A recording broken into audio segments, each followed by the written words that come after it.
Symbols are powerful. They inspire us, connect us, and remind us of who we are. But they can also be stolen, twisted into tools of division and control. From the rainbow to the swastika, from woke to the cross, hijacked symbols have shaped history, and they're shaping our present. Today, we'll uncover how and why this happens, and why reclaiming their true meanings is essential for critical thinking and progress. This isn't just about symbols. It's about freedom. It's about truth. And it's about protecting what connects us before it's too late. The rainbow has deep biblical origins. In Genesis, after the Great Flood, God made a covenant with Noah, promising never to destroy the earth with water again. The rainbow symbolized hope, peace, and divine faithfulness, a sacred reminder of God's mercy. For centuries, it united communities with its promise of unity and protection. But in modern times, the rainbow has been redefined. It's now closely associated with the LGBTQ+ movement, a cause advocating for rights, but one that many feel is at odds with the rainbow's biblical meaning. To some, this shift represents progress. To others, particularly within Christian communities, it feels like an inversion of the rainbow's true significance. Instead of unity, the rainbow has become a symbol of division in cultural and ideological battles. The question remains, can the rainbow's meaning coexist between these perspectives, or will it forever remain a battleground of clashing values? Woke began as a call for awareness, rooted in African American culture, urging vigilance against racial injustice. In the mid-20th century, the term became a rallying cry for civil rights and social justice movements. By the 2010s, woke expanded beyond its roots, encompassing broader struggles for equality and progressive values. But this evolution came with a cost. As its influence grew, so did efforts to twist its meaning. During the COVID-19 pandemic, woke became a weaponized term.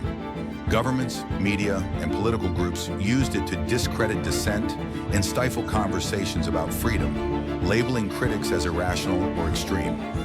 It shifted from a call to awareness to a dismissive insult used to mock anyone advocating for change.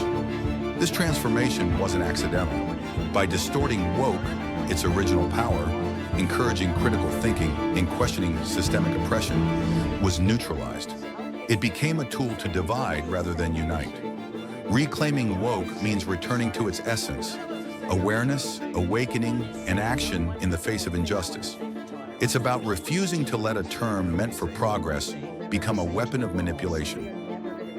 The only positive thing out of this is we should be able to manufacture a lot of vaccines, and nobody will be safe if not everybody is vaccinated. you don't have a choice. As long as not everybody is vaccinated, nobody will be safe. Normalcy only returns when we've largely vaccinated the entire global population. So get the fucking vaccine! You need to get vaccinated, and if you don't, you are going to die. I know you're vaccinated, you're the smart ones, but you know there's people out there who aren't listening to God and what God wants. You know who they are. The unvaccinated people. My message to unvaccinated Americans is this. If you are the unvaccinated, you are the problem. You're the problem. The inverted cross is a misunderstood symbol.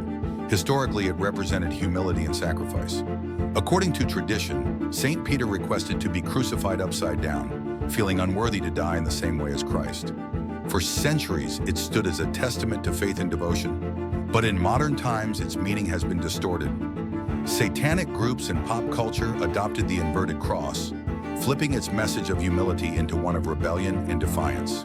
What was once a sacred symbol has been rebranded as a tool for shock value, used in music, movies, and movements to challenge authority.